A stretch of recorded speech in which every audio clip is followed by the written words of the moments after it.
ब्रह्म वैवर्त पुराण में देवशयनी एकादशी के विशेष महात्म्य का वर्णन किया गया है। इस व्रत से प्राणी की समस्त मनोकामनाएं पूर्ण होती हैं। यह एकादशी आषाढ़ मास के कृष्ण पक्ष की एकादशी, जिसे योगिनी एकादशी कहते हैं, इसके बाद आती है। आषाढ़ मास के शुक्ल पक्ष की एकादशी को ही देवशयनी एकादशी कहा जाता है। इसी एकादशी से चातुर्मास का आरंभ माना जाता है।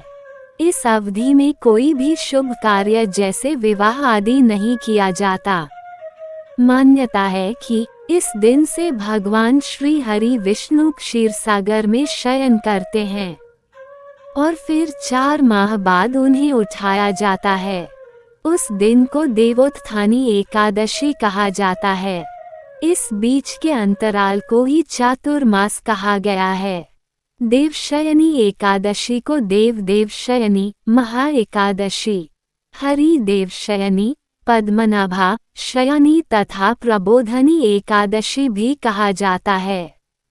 धर्मराज युधिष्ठिर ने कहा, हे केशव, आषाढ़ शुक्ल एकादशी का क्या नाम है? इस व्रत के करने की विधि क्या है और किस देवता का पूजन किया जाता है?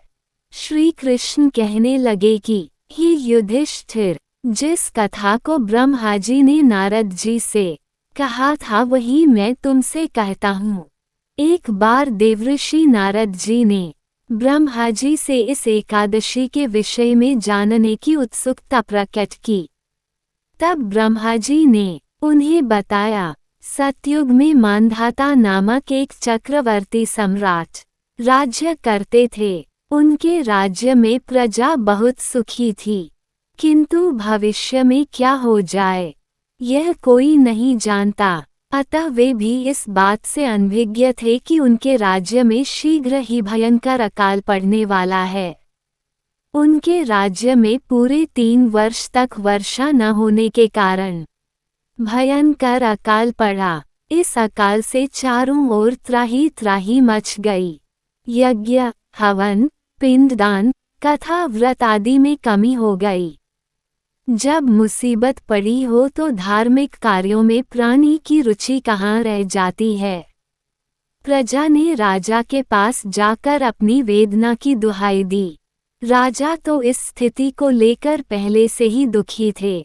वे सोचने लगे कि आखिर मैंने ऐसा कौन सा पाप कर्म किया है जिसका दंड मुझे इस रूप में मिल रहा है।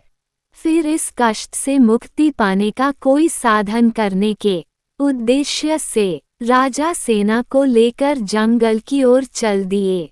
वहां विचरण करते करते एक दिन वे ब्रह्मा जी के पुत्र अंगिरा ऋषि के आश्रम में पहुँचे और उन्हें साष्टांग प्रणाम किया। ऋषिवर ने आशीर्वचनोपरांत कुशल क्षेम पूछा। फिर जंगल में विचरने व अपने आश्रम में आने का प्रयोजन जानना चाहा। तब राजा ने हाथ जोड़कर कहा, महात्मन, सभी प्रकार से धर्म का पालन करता हुआ भी मैं अपने राज्य में दुर्भिक्ष का दृश्य देख रहा हूँ।